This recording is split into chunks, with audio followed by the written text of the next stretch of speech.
आज जो हमारा टॉपिक है, उससे पहले मैंने कल जो पढ़ा था उसके बारे में बस कुछ मिनटों के लिए मैं उसके बारे में समझ लेता हूँ, फिर आज की क्लास के लिए अग्रसर करता हूँ कि आज जो हमारा टॉपिक है क्या कहता है और उसका भाव क्या है, किस प्रकार से मेरी जो आइडेंटिफिकेशन है, मैं किस प्रकार से अपने आप को आइडेंटिफाई करा सकता हूँ सामने वाले के सामने, मेरी छवि क्या है, इसके संदर्भ में समझना है। उसके जो तथ्य हैं और उसकी संस्कृति, विद्यालय संस्कृति के संदर्भ में जो चुनौतियां हैं, पहचान है, भूमिका है शिक्षक की, उसके बारे में जानना है। मैं आपको शेयर कर रहा हूँ, शेयर के माध्यम से फिर मैं इस टॉपिक पे एक्सप्लेनेशन आपको दूंगा। मैं आप शेयरिंग के माध्यम से मैं आपके पास आ रहा हूँ। चलिए, मैं शेयर कर रहा हूँ स्क्रीन। अब ध्यान से आप देखिए, मैं स्क्रीनर में आ रहा हूँ। अब देखिए इसको, मैंने जो आपके लिए नोट्स बनाए हैं उस नोट्स को आप देख सकते हैं। मैं थोड़ी लाइट को और बढ़ा देता हूँ। चलिए, आज जो आपका टॉपिक्स है आपके सामने है और मैंने इसको आपके लिए तैयार किया है। तो विद्यार्थी जी, पिछली कक्षाओं में आपने क्या पढ़ा था? Understanding of the dimensions and changes of self concept in context of thinking and behaviour. That means आत्मधारणा के आयाम एवं बदलाव की समझ चिंतन एवं व्यवहार के संदर्भ में। तो आप देख सकते हैं कि चिंतन एवं व्यवहार के संदर्भ में आत्मधारणा के क्या आयाम थे। मैंने सेल्फ के कुछ डेफिनेशन भी आपको बताया था और उसके अलावा यह भी बताया था कि किस प्रकार से सेल्फ जो है आपके आत्मानुभूति को बढ़ाता है, आपके आत्म अनुशासन को बढ़ाता है। इस संदर्भ में कौन कौन से आयाम हो सकते हैं, इसके बारे में मैंने जानकारी दी थी। उसके अलावा व्यक्ति की स्वयं की प्रवृत्तियों के विकास के संदर्भ में जो अभिवृत्तियां थी, जो एटीट्यूड थे, जो एटीट्यूड में जो 3 पहलू थे, एस्पेक्ट्स थे, कॉग्निटिव, अफेक्टिव एंड बिहेवियरल, इन तीनों के आधार पर आपकी मानसिक प्रक्रियाएं आत्म के संदर्भ में कैसे आगे बढ़ती है। फिर मैंने चिंतन का डेफिनेशन को बताया था, चिंतन के बारे में व्याख्यान दिया था कि चिंतन क्या है, कैसे, किस प्रकार से यह स्पष्ट करता है और यह स्वीकार्यता के साथ आपको आगे की ओर बढ़ाता है। तो थिंकिंग इस बात पे करनी है कि विद्यालय संस्कृति के संदर्भ में आत्म की अवधारणाएं जो थी, जो पिछली कक्षाओं में लॉकडाउन से पहले और अभी जो वर्तमान क्लासेस मैंने आपके लिए ली है, उसके बारे में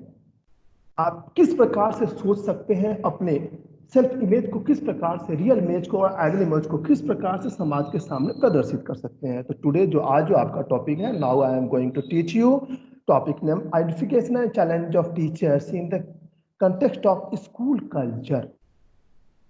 तो विद्यार्थी जी, पिछले कक्षाओं में आपने पढ़ा है विद्यालय संस्कृति के संदर्भ में, और विद्यालय संस्कृति के संदर्भ में बहुत सारी बातें पढ़ा। जो आपके सब्जेक्ट थे फोर में क्या थे? विद्यालय संस्कृति परिवर्तन और शिक्षक विकास, दैट मीन्स स्कूल कल्चर।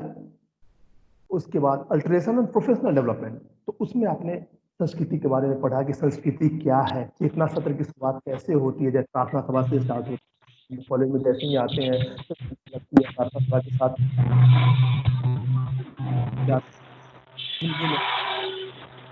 व्याख्यान है, भिन्न भिन्न जो आप उस दिन की जो न्यूज होती है उसके बारे में आप जानकारी लेते हैं।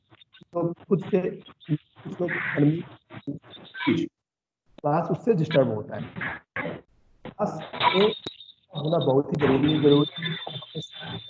अब देखिए, आपको है बहुत ही महत्वपूर्ण है आपके लिए आपके पहचान के लिए, आपको कोई, और जैसे ही आप एक शिक्षक हो जाए तो आप में जो आप रोल है, आपकी भूमिका औपचारिक व्यवस्था में किस प्रकार से हो सकती है, इसके बारे में ध्यान रखना बहुत ही जरूरी है और समझना बहुत ही जरूरी है कि किस प्रकार से आपकी भूमिका को रोल्ड किया जाता है। आपकी भूमिका जो है, आपके व्यवस्था को, आपकी जानकारी को, आपके स्कीमा को किस प्रकार से एक एसिमिलेशन की धारणा के साथ आप में परसेप्शन की भावना लाई जाती है। ओके, तो मैं यह देख पा रहा हूँ कि कैसे आप एक बेहतर भविष्य की तलाश में अपनी पहचान को औपचारिक शिक्षा के माध्यम से बढ़ावा दे रहे हैं। तो जो कंटेक्स्ट है, जिस संदर्भ में मैं बात कर रहा हूँ, तो पिछली कक्षाओं के सभी आयामों को, एस्पेक्ट को, उसके अलावा कंसेप्शन और परसेप्शन को अपने ध्यान में रखना बहुत ही जरूरी है। तो आज जो आपका है टॉपिक यूनिट 2 का फोर्थ पॉइंट, शिक्षक के रूप में अपनी भूमिका की पहचान एवं इसकी चुनौतियों यानी चैलेंजेस की समझ, किसके संदर्भ में? विद्यालय संस्कृति के संदर्भ में। तो विद्यालय संस्कृति की व्यवस्था जो है प्राचीन समय से ही चली आ रही है, वैदिक काल से ही चली आ रही है। तो आप उस समय वैदिक काल की अवधारणाओं को, आश्रम व्यवस्था को छोड़ते हुए आज आधुनिक युग में आपका पलायन हो चुका है, आप आ चुके हैं कुछ मूल के साथ। तो आप यहाँ देखेंगे आपके रोल्स क्या हैं, किस संदर्भ में, विद्यालय संस्कृति के संदर्भ में और पहचान के संदर्भ में चुनौतियां क्या है, एक शिक्षक के लिए इस आधुनिक व्यवस्था में चैलेंजेस क्या है, वो किस प्रकार से समझ पाता है, उसकी व्यवस्थाएं क्या है, वह कैसे अपने आयामों को विकसित कर पाता है, अपने ज्ञान को बेहतर गुणात्मक दृष्टिकोण के साथ बढ़ावा कैसे दे पाता है, जब वो जो भावनाएं हैं कैसे आप में संदर्भित हो सकती है, आपकी जो संदर्शिकाएं हैं, आपके जो गाइडलाइंस हैं, किस प्रकार से आपके मनोवृत्ति को बेहतर बनाते हुए आपके एटीट्यूड को क्रमिक अनुदेशन के आधार पर आपकी अधिगम प्रक्रिया को प्रभावी बनाता है, आपके आदर्श प्रतिमान को उबारता है, या फिर आपके अवधारणाओं को, संकल्पनाओं को, आपके कंसेप्ट को बेहतर बनाने की कोशिश करता है। तो किस संदर्भ, विद्यालय संस्कृति की पहचान के संदर्भ में और उसकी जो चुनौतियां हैं उसको भी देखेंगे। तो फिलहाल अभी आज का जो टॉपिक है उसके बारे में चर्चा करते हैं, फिर हम आगे बढ़ते हैं। ओके, तो टॉपिक आपने समझ लिया, टॉपिक के क्या गुण रहस्य थे, उसका अर्थापन किस प्रकार से हुआ है, उसके वाक्यों की संरचनाएं किस प्रकार से है, उसके माफी चाहता हूँ, उसके कैप्शनिंग जो है किस प्रकार से, वह क्या कहता है। तो इस आप समझा प्रत्यक्षीकरण जो अनुभव है, या व्यक्ति प्रत्यक्षीकरण या धारणा निर्माण। तो इस धारणा निर्माण के जो विद्यार्थी की व्यवस्थाएं है, आयाम है, उसको बस आप किस संदर्भ में देख सकते हैं, इंप्रेशन फॉर्मेशन, या फिर आप कह सकते हैं लक्ष्य व्यक्ति है, टारगेट पर्सन। तो आप पहचान के संदर्भ में इन दोनों चीजों को देख सकते हैं, या फिर रिसीवर जो होते हैं आपके प्रत्यक्ष आप अनुभव करते हैं कि मैं जो पढ़ाता हूँ आपके लिए अवलोकनीय हो सके, इसके बारे में सेल्फ परसेप्शन आप करते हैं, स्व प्रत्यक्षीकरण करते हैं, सेल्फ इवैल्यूएशन करते हैं, स्व मूल्यांकन करते हैं। उसके अलावा एक फिजिकल रियलिटी के आधार पर अपने आप को डेवलप करते हैं। तो यह कैसे आता है, आपके वांछित शील गुणों के आधार पर, जो आपके डिजायरेबल ट्रेट्स हैं, वांछित शील गुण ये कैसे आएंगे। तो को करिकुलर एक्टिविटीज के आधार पर आप में जो ज्ञान की क्षमता का विस्तार होता है, वो आपकी पहचान को बढ़ावा देता है और एक बेहतर शिक्षक की भूमिका को रोल्ड करता है। उसके अलावा आप यहाँ देख सकते हैं, जब भी आप देखते हैं तो सोचते क्या है, हर व्यक्ति का एक अपना एक एम्स होता है, गोल्स होता है, उसको ऑब्जेक्टिव्स भी बोल सकते हैं, उद्देश्य भी होता है। तो सबके अपने क्या होते हैं, एक स्मार्ट लक्ष्य होते हैं। तो आप सभी जानते हैं कोई भी बच्चा जब अच्छा होता है पढ़ने में, उसकी आईक्यू लेवल अच्छी होती है, तो क्या बोलते हैं, बच्चा पढ़ने में smart. That means I would like to say something about smart. आप इससे क्या समझ सकते हैं, थिंकिंग क्या हो सकती है इस संदर्भ में, स्मार्ट क्या बनाता है। स्मार्ट बहुत सारे जो स्पष्ट आइडेंटिफाइड रूप है, उसमें अगर हम इसकी चर्चा करें अपने लक्ष्यों के संदर्भ में, स्मार्ट बनाने के संदर्भ में, तो आपके स्वयं की पहचान को दर्शाता है। स्मार्ट दैट मीन्स स्पेसिफिक, इस यानी स्पष्ट। M dot for that means measurable, मापने योग्य। ए फॉर अचीवेबल, यानी प्राप्त किया जा सके। आर फॉर रियलिस्टिक, वास्तविक। और टी फॉर टाइम बॉन्ड, यानी निर्धारित समय सीमा में पूरा होने लायक। ये तो स्मार्ट हुआ है ना, जो इन सभी पांचों चीजों को अपने अंदर समाहित किया है। जो ये थिंकिंग है पहचान के संदर्भ में, आइडेंटिफाई के संदर्भ में, जैसा कि मैंने बताया था कि अज्ञे महोदय ने जो एक सबसे पहले पहचान को इंग्लिश में आइडेंटिफाई के रूप में निरूपित किया है। तो आप जब पढ़ेंगे, बड़े क्लासेस में जाएंगे, तो आपको हिंदी के किताब बुक्स में, टेक्स्ट बुक में देखने को मिलेगा। यह गुड पद्धति के आधार पर कैसे आगे बढ़ा है आइडेंटिफाई, जो आपको अंडरस्टैंडिंग द सेल्फ, स्वयं के संदर्भ में आपको बताता है, समझाता है कि कैसे आपके लिए यह जरूरी है। तो आप देखिए यहाँ यह क्या कहता है, शिक्षक की भूमिका, रोल ऑफ टीचर। तो शिक्षक की भूमिका को हम निम्न रूपों में देख सकते हैं, जैसे इसके कुछ ऐसे रूप्स हैं, माफी चाहता हूँ, कुछ इसके ऐसे आयाम से एस्पेक्ट्स हैं, तो किस प्रकार से आगे बढ़ते हैं भूमिका के संदर्भ में। जैसे पहला, अध्यापक एक सशक्त तत्व के रूप में होता है। इसके दूसरे पॉइंट मैं सब पे बारी बारी से एक्सप्लेन करूंगा। सेकेंडरी शिक्षा आयोग ने क्या कहा इसके संदर्भ में, सशक्त तत्व के रूप में जो अध्यापक एक सशक्त तत्व के रूप में है। हुमायूं कबीर ने क्या कहा, उसके बाद दूसरा पॉइंट है, अध्यापक हमारे भविष्य का संरक्षक और निर्माता है। तीसरा पॉइंट, अध्यापक राष्ट्र निर्माता के रूप में। चौथा, अध्यापक समाज के रीढ़ की हड्डी। और पांचवा, अध्यापक एक सामाजिक एवं सामाजिक हो। उसके बाद छठा, अध्यापक सतत प्रभावशील होता है। तो के रोल्स होते हैं, तो इसकी भूमिका है। आप जब आप दे रहे हैं, के आधार पर आपके बेहतर रोल के आधार पर आप समाज में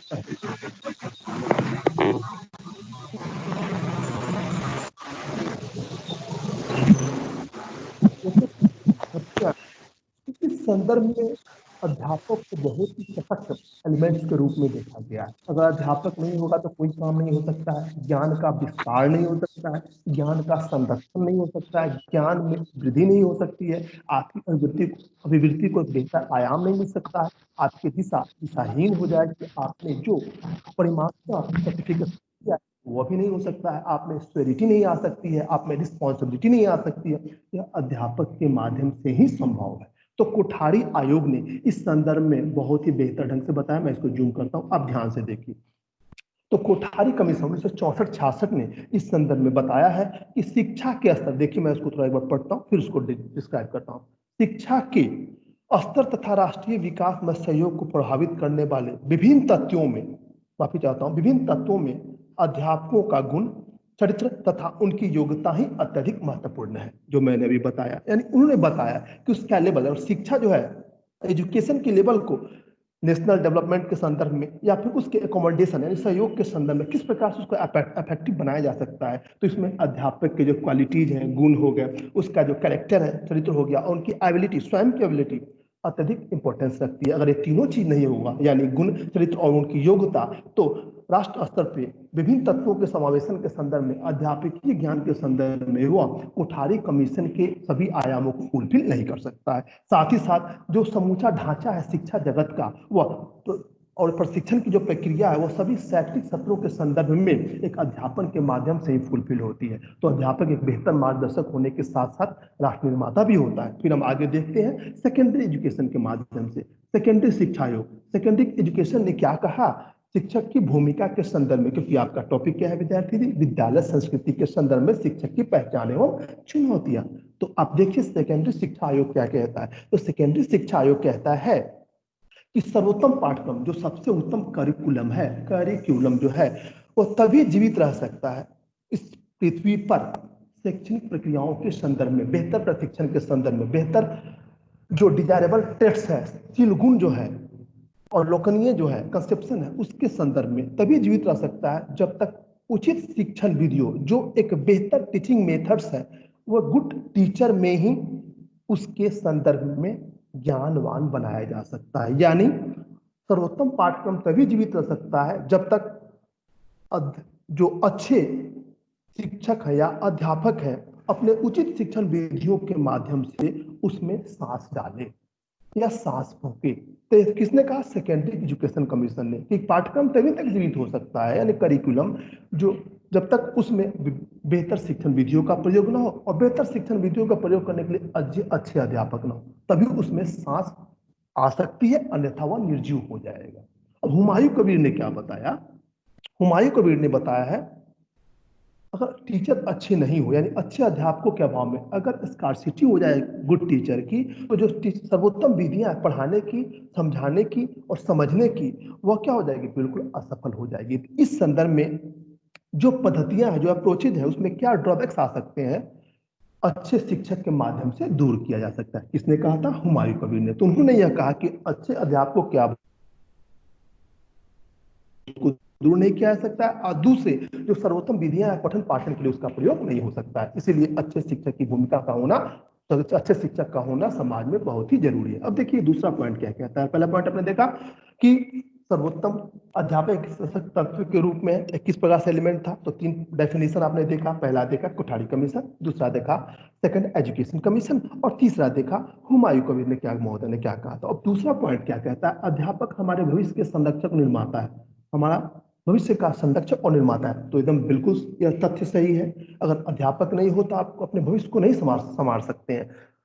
उसके अलावा जो आपको बेहतर गाइडलाइंस है, कौन देगा? शिक्षक ही देता है। जब अनौपचारिक शिक्षा में होते हो तो माता पिता से कुछ प्राप्त हो पाती है मातृत्व के रूप में, और दूसरे जैसे ही आप औपचारिक शिक्षा में शिक्षण व्यवस्था के सभी आयामों को ढूंढने की कोशिश करते हैं, अपने ज्ञान का वर्धन करने की कोशिश करते हैं, और एक बेहतर प्रोग्राम इंस्ट्रक्शंस के माध्यम से अपने आदर्श प्रतिमान को, अपनी नैतिकता को, अपने आचार व्यवहार को, अपनी नीति को बनाने की कोशिश करते हैं, तो उस संदर्भ में आपके एटीट्यूड की पहचान के संदर्भ में हमारे भविष्य का संरक्षक निर्माता एक शिक्षक हो जाता है। तो आप यहां देखिए टीचर क्या है? Teacher as custodian and architect of our future.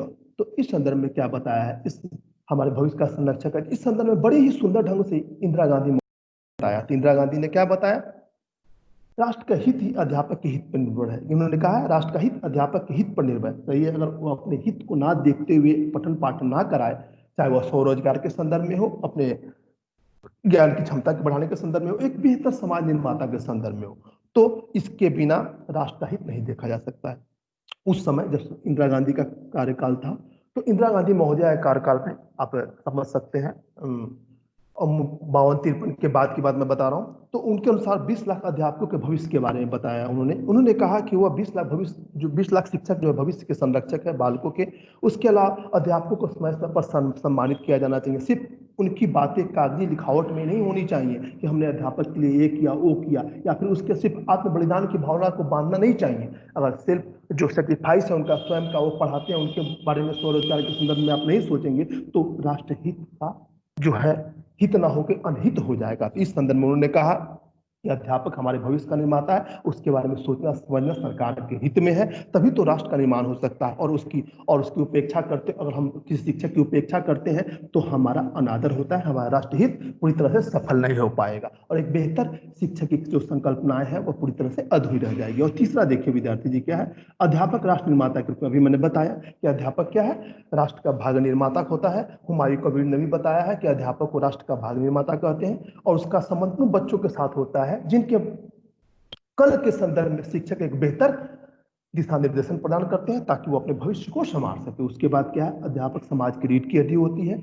आप देख लीजिए जो दूर सुदूर क्षेत्रों में जो गांव गांव है, आप उसका देख ले, जैसे मेघालय का हो गया, मणिपुर का हो गया, केरल वगैरह का, जो मैंने आपको एग्जांपल भी दिया था, डिजास्टर मैनेजमेंट में पढ़ाया भी था कि जब स्कूल की महिमा, जब माफी चाहता हूँ, जब बाढ़ की स्थिति आती है तो बोटिंग स्कूल वहां पर तैयार की जाती है, और बोट पे कंप्यूटर आदि वगैरह लगे होते हैं, और आईसीटी के माध्यम से बोटिंग स्कूल जो है घर घर डोर टू डोर जाकर बच्चों को एक जगह जाती है और पढ़ाती है। तो यह क्या है, सुदूर देशों में, विशेष कहूँ सुदूर गांव में, जहाँ स्कूल सामुदायिक जीवन का केंद्र होता है, वहां पर इन चीजों की बहुत ही महत्ता नहीं, अध्यापक के पहचान की महत्ता बहुत ही देखी जा सकती है, और उसके माध्यम से राष्ट्र की एकता को बनाए रखने की क्षमता का विकास शिक्षक कर पाते हैं। मित्रवत व्यवहार, सहायक, एक बेहतर निर्देशक के रूप में इस समाज के सामने प्रदर्शित होते हैं। सभ्यता के दीप को हमेशा प्रज्वलित जो है एक शिक्षक ही कर पाता है, इसलिए अध्यापक समाज की रीढ़ होती है। उसके बाद पांचवा पॉइंट क्या है, एक सामाजिक इंजीनियर और सामाजिक कार्यकर्ता, यानी सोशल इंजीनियर सोशल वर्कर कैसे हो सकता है,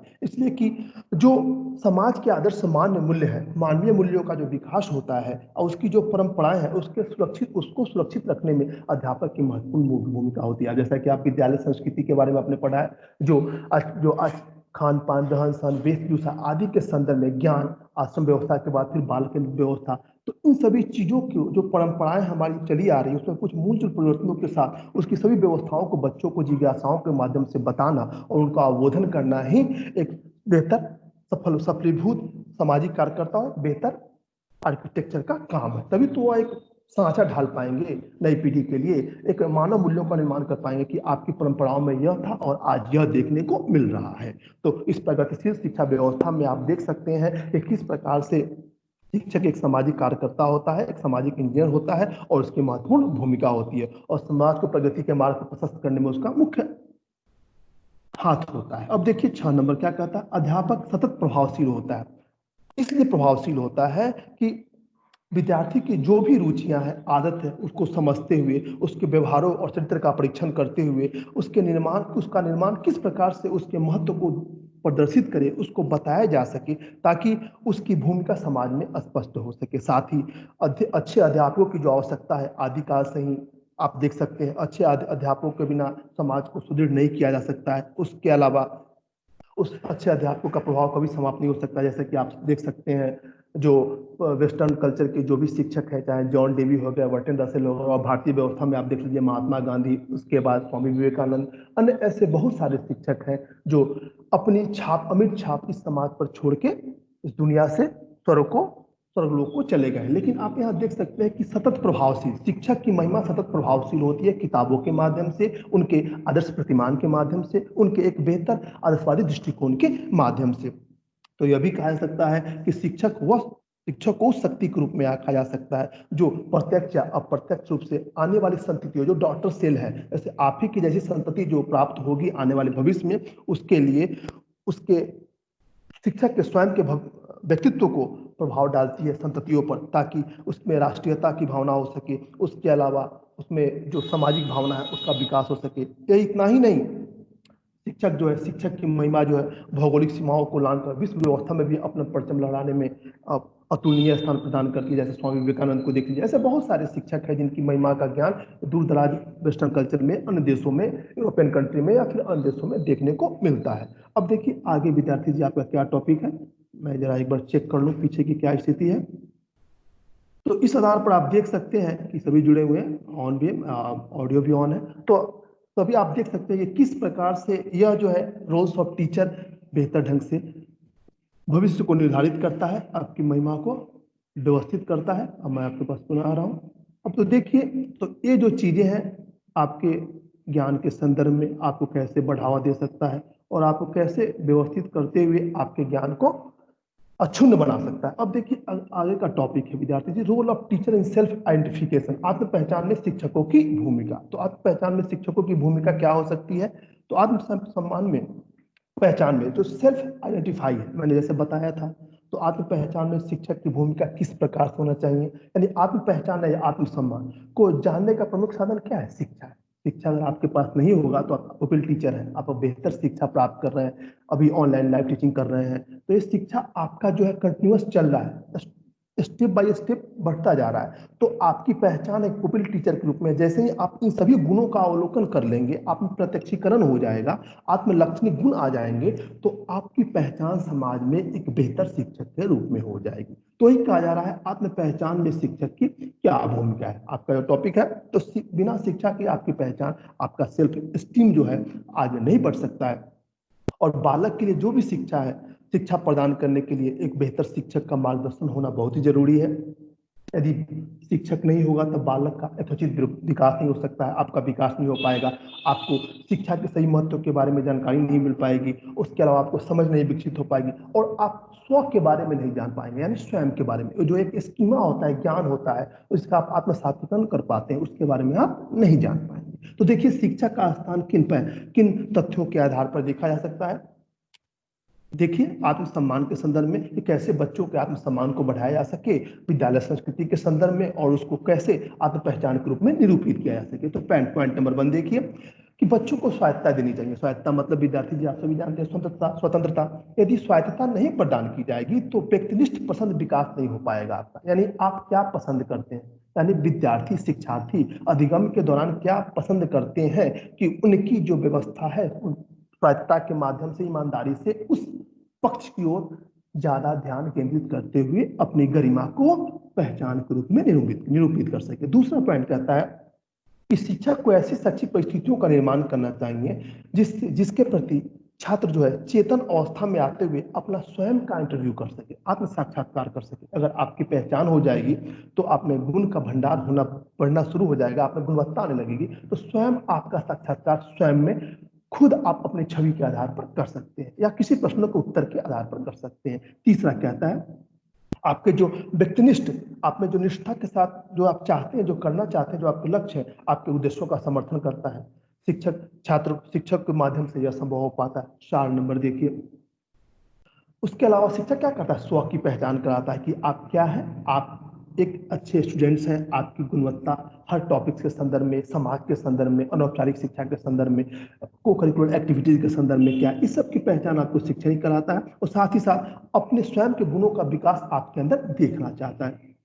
और शिक्षक जो है शिक्षण विधियों के माध्यम से आपको एक बेहतर प्रोसेस ऑफ लिविंग, जीवन जीने की प्रक्रिया का सूत्रपात करता है ताकि आप स्वयं के पहचान के माध्यम से एक बेहतर जीवन को सुगम बना सके। उसके बाद क्या कहता है 6 नंबर, समाज में जो भी इंटरनल रूप से इंटरेक्शन होते हैं उसके बारे में ज्ञान देना माफी चाहता हूँ, उसके बारे में ज्ञान देना एक बेहतर शिक्षक का ही काम है। उसके अलावा 7 नंबर क्या कहता है? सद और असद का ज्ञान, सदव्यवहार और असदव्यवहार का ज्ञान, यानी सदव्यवहार अच्छे आचार विचार के संदर्भ में, अच्छे आचार व्यवहार के संदर्भ में, जो वो नीतियां जो सरकार, माफी चाहता हूँ, वो नीतियां जो सदाचार से संबंधित हो, वे नीतियां जो अच्छे चाल चलन से संबंधित हो। तो इस संदर्भ में शिक्षक का जो स्थान होता है आपको पहचान देने के लिए बहुत ही जरूरी है। उसके बाद 8 नंबर पॉइंट विद्यार्थी जी कहता है कि आपका मानसिक शारीरिक और भावनात्मक विकास भी शिक्षक ही करता है। आप सभी समझते हैं शारीरिक विकास कैसे होता है। उसके अलावा मानसिक और भावनात्मक बौद्धिक क्षमता का और एक्सप्रेशन जो मैंने कल आपको बताया था उसके संदर्भ में।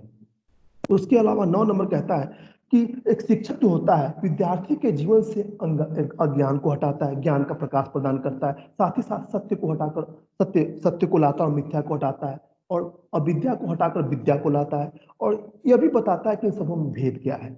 और अनंत ज्ञान की प्राप्ति के संदर्भ में शिक्षक का सहयोग होना बहुत ही जरूरी है। अब देखिए अगला क्या कहता है, उसके अलावा उसमें और क्या है कि शिक्षक की भूमिका के संदर्भ में शिक्षक को शिक्षार्थियों की पहचान के संदर्भ में, स्वयं के पहचान के संदर्भ में, विद्यालय संस्कृति के संदर्भ में यह बताना चाहिए कि सिर्फ उसे शास्त्रों का ज्ञाता, यानी सिर्फ सिद्धांतों के बारे में, शैक्षणिक टेक्स्ट बुक पाठ्य पुस्तकों के सिद्धांतों के बारे में ही ज्ञान नहीं होना चाहिए। उसको अपने नैतिक गुणों के बारे में भी ज्ञान होना चाहिए, नैतिक गुणों से परिपूर्ण होना चाहिए। उसके अलावा पूरी तरह से मानसिक रूप से शांत होना चाहिए, अहंकार नहीं होना चाहिए। उसके अलावा परोपकारी होना चाहिए। साथ ही साथ बच्चों के प्रश्नों के सही प्रश्नों का उत्तर देना, साथ और उनके सभी जो शंकाओं हैं, जो भी शंका है उसे ऊपर से संबंधित या फिर ज्ञान से संबंधित उनका समाधान करना शिक्षक की योग्यता पर निर्भर करता है। उसके माध्यम से एक बेहतर पहचान को दर्शाता है। अब देखिए विद्यार्थी, एक पहचान वर्ड आता है। अभी मैंने आप पहचान की बात की, फिर पहचान की अगले कक्षाओं में पहचान की चुनौतियां पढ़ेंगे, और उसके अलावा उसमें जो अफेक्टिंग फैक्टर्स है उसके बारे में जानेंगे। तो पहचान क्या कहता है, पहचान के बारे में जान लीजिए। तो पहचान कहता है विद्यार्थी जी, पहचान को इंग्लिश में आइडेंटिफाई, रिकॉग्निशन, इसका शाब्दिक अर्थ बताया गया है समानता। देखिए आप ध्यान से देखेंगे, समानता या आपके भावी जीवन को भी संतुष्ट कर सकता है, किसी से कन्वर्सेशन में, गॉसिपिंग में, या फिर किसी की अपने स्वयं की छवि को दर्शाने सुधारने के संदर्भ में भी इस वर्ड का प्रयोग कर सकते हैं। उसके अलावा शाब्दिक अर्थ क्या बता, क्वालिटी बताया गया है। अब ध्यान, पहले पिछली कक्षाओं में भी बताया था आपको, समरूपता, सिमिलरिटी, सारूप्य, सारूप्य यानी रैपोर्ट यानी घनिष्ठता, समरसता इसको बोल सकते हैं। उसके अलावा सारूप को मतलब एक रूप जैसा, समरसता यानी हारमोनी, हारमोनी का मतलब तालमेल हो गया, सामंजस्य हो गया, समानता हो गया। उसके अलावा स्वरूपता, एक रूप जैसा, और शिनाख्त, इन सभी को पहचान शब्द के लिए प्रयोग किया जाता है। इन सभी, समझ लीजिए पहचान कितनी बड़ी चीज है। और पहचान अपनी छवि के माध्यम से आपको स्मार्ट बनाता है, आपको आइडेंटिफाई करता है। तो पहचान की जो अवधारणा है, इस संदर्भ में कहा गया है कि एक व्यक्ति के विशिष्ट व्यक्तित्व को, यानी आपका, आप स्वयं भी पढ़ रहे हैं तो आपका विशिष्ट व्यक्तित्व क्या हो सकता है, इंडिविजुअली रूप से आपका स्वयं सेल्फ के संदर्भ में आपके व्यक्तित्व की पहचान कैसे हो सकती है। तो जो व्यक्तित्व की पहचान है आपके व्यक्तिगत विशेषताओं के द्वारा, जिससे आपकी व्यक्तिगत जो विशेषताएं हैं, स्वयं की जो आपकी विशेषताएं हैं, जो आपकी कैरेक्टरिस्टिक्स हैं, जिसके माध्यम से कोई चीज, मैंने लिख दिया देखिए, जिसके माध्यम से कोई चीज या व्यक्ति मान्यता प्राप्त करता है। यानी आपकी जो पहचान है, जैसे अभी आपने डीएलएड किया, डीएलएड करने के बाद जैसे ही आप पास आउट हो जाएंगे तो आपको एक प्रमाण पत्र दिया जाएगा कि दिस सर्टिफाइड, आपका नाम और फिर उसके बाद पोजीशन और फिर आप कॉलेज का नाम, और यह प्रमाणित किया जाएगा कि आपने इस सत्र में यहाँ से डिप्लोमा इन एलिमेंट्री एजुकेशन प्राप्त किया है। तो आपकी एक पहचान क्या हो जाएगी, पीपुल टीचर से ट्रेंड टीचर के रूप में हो जाएगी। ट्रेंड हो जाएंगे तो फिर सरकार के द्वारा जो भी वैकेंसीज आएंगे, रिक्रूटमेंट आएंगे, उसमें आप अपने फॉर्म को डालेंगे और फिर उसमें सबमिट करते हुए एक बेहतर शिक्षिका का, सेवाकालीन शिक्षक के, शिक्षिका या शिक्षक के रूप में आप अपना योगदान देंगे किसी भी विद्यालय में। तो यह आपकी पहचान को बढ़ावा देता है। वही बात बोली जा रही है, एक व्यक्ति के विशिष्ट व्यक्तित्व, जैसे ही आपको डीएलएड की डिग्री मिल जाएगी, आप में उस संदर्भ में विशिष्ट व्यक्तित्व की क्षमता का विकास हो जाएगा। तो आपकी विशेषताओं, जिसके द्वारा कोई चीज या व्यक्ति मान्यता प्राप्त करता है, जो आप मान्यता प्राप्त कर रहे हैं, और उसकी पहचान के रूप में उभर कर हमारे समक्ष आती है। जैसे ही आप प्राप्त कर जाएंगे, कोई पूछेगा तो आप पढ़ा रहे हैं, यस आपने लगता है diploma in elementary education, that means BTC course किया है, बेसिक टीचिंग सर्टिफिकेट आपने प्राप्त किया, तभी आप मान्यता प्राप्त संस्थान से प्राप्त करने के बाद आप एक गवर्नमेंट स्कूल में आप पढ़ा रहे हैं या फिर किसी गैर सरकारी संस्थान में पढ़ा रहे हैं। तो यह पहचान के संदर्भ में आपको रिकॉग्निशन करता है, पहचान बनाता है, आपके समानता को बताता है, एक रूपता को बताता है, सर्वरूपता को बताता है, आपकी शिनाख्त करता है। तो पहचान की अवधारणा को थोड़ा देख लेते हैं। तो भारतीय परिप्रेक्ष्य में स्वयं को जानने और समझने की हमारी सदियों परंपराओं के आधार पर हम देखते हैं तो सबसे बड़ी बात क्या है, स्वयं को जानना, समझना एक बहुत ही महत्वपूर्ण कार्य है। आज बहुत सारे ऐसे व्यक्ति जो स्वयं को नहीं पहचान पाते। आज देश दुनिया में आप देख लीजिए, भारत के 1995 देशों में आप देख सकते हैं, सबकी ट्रंप की अपनी पहचान है। हमारे भारत के आदरणीय मुख्य प्रधानमंत्री, माननीय मुख्यमंत्री जी, माफी चाहता हूँ, प्रधानमंत्री को देख लीजिए, उनकी पहचान विश्व स्तर पर किस आधार पर है, उसकी शिनाख्त कैसे की गई है, उनके व्यक्तिगत विशेषताओं के बारे में लोग जानते हैं कि वह क्या करते हैं, क्या नहीं करते, देश के लिए क्या कर रहे हैं। तो ये सभी चीजें, यानी एक मेंटेन फॉर्म में जो है पहचान की अवधारणा बनी हुई है, अपने आप को जानना समझना। जैसे ही आप बेहतर पूर्ण रूप से मैच्योर हो जाएंगे तो आप अपने आप को जानेंगे, स्वयं को जानेंगे, समझेंगे। तो इस संदर्भ में पहचान की अवधारणा के संदर्भ में, कंसेप्शन ऑफ आइडेंटिफाई के संदर्भ में सैफर और किप ने क्या कहा है, आप जरा देखिए।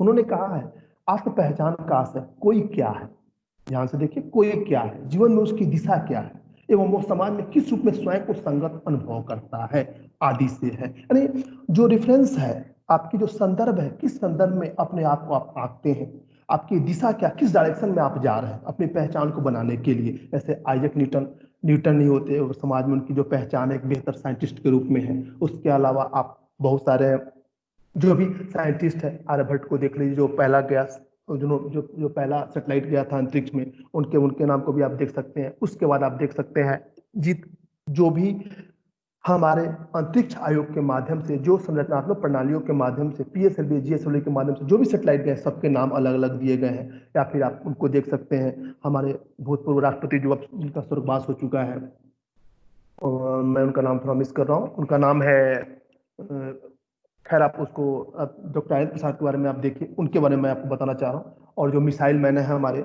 एपीजे अब्दुल कलाम आजाद, उनको आप देख सकते हैं। उनकी क्या व्यवस्था थी देश के लिए, उनकी क्या पहचान थी आत्म व्यक्तित्व के संदर्भ में, अपनी विशेषताओं के संदर्भ में, कि मिसाइल मैन उन्हें क्यों कहा जाता था।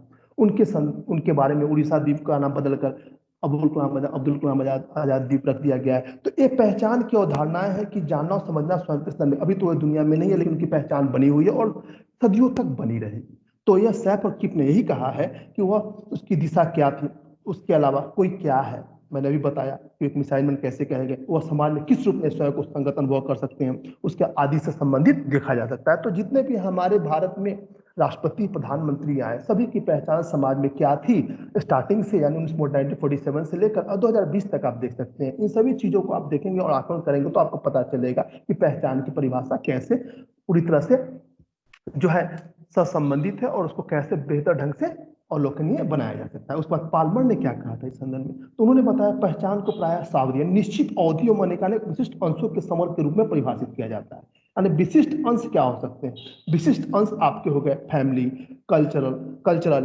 पर्स उसके बाद पर्सनल, प्रोफेशन जो आपके हैं, इन सभी चीजों के रूप में विशिष्ट अंश जो है निश्चित अवधि के लिए भी आंका जा सकता है। उस समय के बाद जो है पाल्मर के अनुसार, मैं बता रहा हूँ पाल्मर के अनुसार, उन्होंने बताया कि पहचान को प्रायः सावधि निश्चित अवधि एवं अनेकानेक विशिष्ट अंशों के समूह के रूप में परिभाषित किया जाता है। तो जो ऑफेंस है, जो फाइनाइट चीज है, जो कंसिस्टिंग है, जो सेपरेशन है, तो इसके जो डिस्टिंक्ट पार्ट्स देखने को मिलते हैं। फैमिली के संदर्भ में आपकी क्या पहचान है, जो व्यक्ति अगर धनी कुल में जन्म लेता है, जैसे मैंने बताया था, कल एग्जांपल दिया था, उसके बारे में आप बात करें तो उसकी पहचान अलग होती है। उसका सांस्कृतिक जो जीवन होता है अलग होता है, संस्कृति उसकी एक अलग हो जाती है, खाना पीना रहना वेशभूषा अलग हो जाता है, उसकी पर्सनल जो व्यक्तिगत इंडिविजुअल जो उसका आइडेंटिफिकेशन वो अलग हो जाती है, उसका जो प्रोफेशनल डेवलपमेंट होता है वो अलग हो जाता है। इस संदर्भ में पाल्मर ने पहचान की परिभाषा को परिभाषित किया है। उन्होंने ये बताया कि पहचान के गठन में एरिक एरिक्सन ने ये भी बात बताई कि जो विकासात्मक मनोवैज्ञानिक शोध की विशेष रूप से व्यवस्था देखी जाती है, उसके माध्यम से किशोरावस्था पर ध्यान विशेष रूप से केंद्रित किया जाता है। तभी तो उसके पहचान के बारे में उसको जानकारी देना बहुत ही जरूरी होता है कि पहचान के गठन का मुख्य महत्वपूर्ण चरण किशोरावस्था की पहचान को बताना बच्चों के लिए बहुत ही जरूरी है, जिसमें उनके लक्ष्यों, मूल्यों और रुचियों को एक स्थिर सेट के आधार पर खुद को ढूंढने और खुद को पहचानने के संदर्भ में बताया जाता है। किसने बताया था? एरिक एरिक्सन ने इसके संदर्भ में व्यवस्था की थी और बताया था। और इस संदर्भ में मूल्यों और ज्ञान के संदर्भ में बालकों को तैयार किया जाता है। 1986 में आप देखिए मार्कस और नोरिस ने क्या कहा है पहचान के संदर्भ में। उन्होंने बताया कि जो उम्मीदें हैं, जो इच्छाएं हैं, भविष्य के बारे में बताते हुए उन्होंने बताया कि जो स्व स्कीमा है, भविष्य के बारे में बताया उन्होंने कि जो उम्मीद की जाती है पहचान के संदर्भ में, आपकी क्या विल पावर है, जो ठोस जो आपकी इच्छाएं हैं, उसके अलावा फ्यूचर के बारे में आप संभवतः अपने स्वयं की पहचान को दर्शाते हैं, अपने मूल्यों के आधार पर, अपने आदर्श गुणों के आधार पर, उसके अलावा अपने रुचियों के आधार पर और अपने ज्ञान को बढ़ाने के संदर्भ में। उन्होंने यह भी तर्क दिया कि स्वयं की पहचान कैसे हो सकती है, तो उन्होंने यह भी तर्क दिया कि जो वांछित गुण है, डिजायरेबल ट्रेट्स हैं, और जो भयभीत भविष्य आ रहा है, यानी जो भविष्य के बारे में जो भयभीत है, उसके बारे में आप स्वयं की पहचान को कैसे दर्शाएंगे, अपने भयावहता को छोड़ेंगे, अपनी आशंका को दूर करेंगे और वर्तमान लोगों से बेहतर व्यवहार के साथ साथ अपने प्रेरक क्षमता को बढ़ाएंगे, शिक्षकों के माध्यम से उसको बढ़ाएंगे। तो पहचान का जो संस्करण है, बेहतर रूप से स्व स्कीमा यानी स्वयं के संदर्भ में ज्ञान को बताएंगे और संगठित ज्ञान स्वयं के संदर्भ में पहचान के प्रश्न पर संज्ञानात्मक प्रतिक्रिया को देख सकते हैं। संज्ञानात्मक प्रतिक्रिया जो हो गया, जो आपका मानसिक विकास हो गया, किस संदर्भ में करते हैं। चलिए, मैं टॉपिक खत्म ही होने वाला है, समय भी लग रहा है, हो गया, मैं एक बार चेक कर लेता हूँ। अभी तक बने रहिए आप, बस 2 मिनट में टॉपिक खत्म हो जाएगा। तो संज्ञानात्मक प्रक्रिया यानी आपका जो मानसिक है व्यवस्था है, इसमें आप क्या देखते हैं, जैसे मैं कौन हूँ, उसके अलावा यह सब संज्ञानात्मक प्रतिक्रिया में शामिल होता है। और उसके अलावा अपनी जो आपकी विशेषताएं हैं, आपकी वरीयताएं हैं, किस वरीयता के आधार पर आप आगे बढ़ रहे हैं, आपके क्या गोल्स हैं, आपके क्या बिहेव हैं, और साथ ही साथ आप उसको अपने साथ कैसे संबद्ध किए हुए हैं, तभी तो आपकी पहचान बन पाएगी और वह पहचान के रूप में देखी जाती है। पुराने अर्थों में देखें तो पहला, बस विद्यार्थी जी लास्ट ही है, अब देख लीजिए। पुराने अर्थों में देखें तो आप वर्तमान आत्म छवि के अर्थ के रूप में आप ले सकते हैं। मैंने थोड़ा छवि के रूप में बताया था, तो वही जो छवि है पुराने संदर्भ में देखी जा सकती है। और उसके अलावा यह अर्थ, पहचान का अर्थ उसके बहुत ही करीब देखा जाता है। पहचान जो आपकी सेल्फ एस्टीम को बढ़ाती है, आपने सेल्फ एस्टीम भी पढ़ा है, क्योंकि लोग खुद को सकारात्मक रूप से मूल्यांकन तभी कर सकते हैं जब उसकी छवि समाज में सही हो, यानी औपचारिक या अनौपचारिक व्यवस्थाओं में। औपचारिक व्यवस्था में एजुकेशनल सिस्टम के संदर्भ में, और औपचारिक व्यवस्था में अपने व्यवहार कौशल अभिवृद्धि के संदर्भ में। तो इस संदर्भ में जो बातें कही गई वो देखिए, पहचान की अवधारणा पॉइंट नंबर 1 यह स्पष्ट करती है कि वह कौन है, किस तरह के लोग हैं, वे कैसे दूसरों से संबंधित है। यह पहचान के संदर्भ में कौन, किसे, कैसे, किस संदर्भ में आता है। उसके अलावा पॉइंट नंबर 2 यह कहता है व्यक्तियों एवं, अभी मैंने बताया औपचारिक अनौपचारिक, व्यक्तियों एवं समूहों में स्वयं का वर्णन करें, यानी उसका वर्णन, जो इसका डिस्कशन है, व्यक्तियों और समूह में देखने को मिले कि हाँ वह व्यक्ति ऐसा है। उसके बाद तीसरा है अन्य लोगों के द्वारा जो भी पहचान दी जाती है, जैसे नस्ल के संदर्भ में, धर्म के संदर्भ में, भाषा के संदर्भ में, ऐसे बहुत सारे आधार बनाए गए हैं जिसके माध्यम से उनका क्लासिफिकेशन किया जाता है। तो यह पहचान की व्यवस्था थी विद्यार्थी जी। इसी के आधार पर आप, जो आज का आपका टॉपिक था कि विद्यालय संस्कृति के संदर्भ में शिक्षक की पहचान और जो चुनौतियां हम अगले कक्षा में पढ़ेंगे, जो आपका टॉपिक बनता है अगले कक्षाओं के लिए, मैं आपके पास अभी आ रहा हूँ, बनता है, मैं अभी आपके पास आ रहा हूँ। अब देखिए, मैं आपके पास अभी आ जा रहा हूँ। देखिए अभी सब बने हुए, बस अभी विद्यार्थी जी बस टाइम हो चुका है, 1 मिनट और मैं आपका समय लूंगा, अभी जुड़े रहिए आप। अगले कक्षाओं में पहचान के विकास में जो बाधाएं हैं उसके बारे में पढ़ेंगे। उसके अलावा चुनौतियां क्या है, 2-3 टॉपिक इससे संबंधित है जो इंपॉर्टेंट है, अगले कक्षाओं में पढ़कर यह टॉपिक आपका खत्म हो जाएगा यूनिट 2।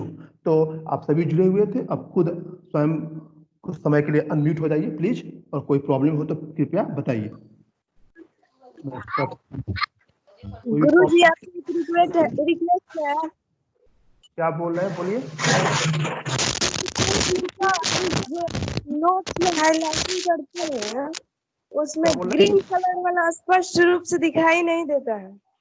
तो हो सकता है विद्यार्थी जी आपके पास नेटवर्क जो तक कुछ ऑरेंज, येलो और पिंक वाला होता है। स्पष्ट रूप से दिखाई देता है, ग्रीन वाला केवल हाँ बोलिए ग्रीन, बोलिए। Orange, yellow. हाँ तो ग्रीन, देखिए आपके नेटवर्क सिस्टम में आवाज क्यों आ रहा है, कुछ बच्चों ने जो बताया था कि स्पष्ट दिख रहा है, इसलिए मैं आपसे बोलूंगा जो स्पीड हो उनका प्रयोग करें तो सभी स्पष्ट दिखे। आप समझ लीजिए, बीच वाला मैं हाईलाइट करता हूँ ताकि आपको बेहतर दिख सके। और बताइए, और कोई बोलना चाहते हैं, बोलिए। और कोई है तो कृपया बोलिए। आप थोड़ा आपकी जो नेटवर्किंग है उसको मतलब बैठ कर पढ़ाई कीजिए जहां आपको बेहतर नेटवर्क मिल सके। नेटवर्क की वजह से और सब कलर सही स्पष्ट दिखता है, केवल ग्रीन कलर स्पष्ट नहीं दिखता। अच्छा, ठीक है, मैं कोशिश करूंगा कि वो भी आपको स्पष्ट दिखे। बाकी तो और कोई प्रॉब्लम तो नहीं है, किसी को प्रॉब्लम है तो बोलिए। और कोई कृपया। सर रिकॉर्डिंग कैसे देखेंगे सर?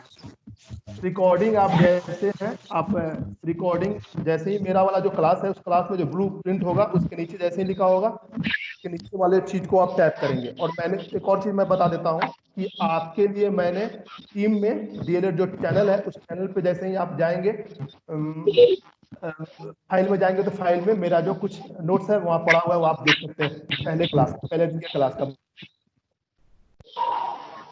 समझ गए। और जो रिकॉर्डिंग है मेरे वाले जो, माफी चाहता हूँ, मेरे वाले जो क्लास का टाइम टेबल है उस पर आप जाएंगे, किसमें, चैनल में ही जाकर मेरे वाले क्लास के टाइम टेबल के नीचे टैप करेंगे तो आपको मेरा रिकॉर्डिंग शो करने लगेगा। ओके ओके, समझ गए? थैंक यू हाँ, सर। तो अब मैं आपको, हाँ, थोड़ी देर में मैं आपको बोलूंगा लीव करने के लिए। टाइम हो चुका है, 44 मिनट 49 सेकंड हो गया, इसमें मैं माफी चाहता हूँ, 4 मिनट मैंने आपका ज्यादा ले लिया। और जो मैं आपको शेयर कर रहा हूँ उसको आप लिख लेंगे और उसको पढ़ेंगे, ठीक है? अगले क्लास में इस टॉपिक पे कुछ पॉइंट्स बच गए, मैं हाँ बोलिए। सर कल तो क्लास नहीं चलेगा ना, चलेगा? हाँ, नहीं कल अब मुझे पता नहीं है, अब देखिए आगे का जो आदेश आता है उसके अनुसार, इसके बारे में मैं बता नहीं सकता, जैसे होगा आपको नोटिफिकेशन आपको मिल जाएगा। ओके, चलिए। ओके और सर। उसके अलावा एक और बात, आप लोग क्लास छोड़ने के बाद खुद से रेड बटन दबाकर लीव नहीं करते हैं तो क्लास स्टार्ट रहता है। तो मैं काइंडली रिक्वेस्ट करता हूँ कि क्लास में जैसे ही मैं लीव करूँ तो आप लोग साथ साथ आप लोग भी रेड बटन दबाकर ब्लैक स्क्रीन के नीचे जो होता है उसको आप समझ गए ना?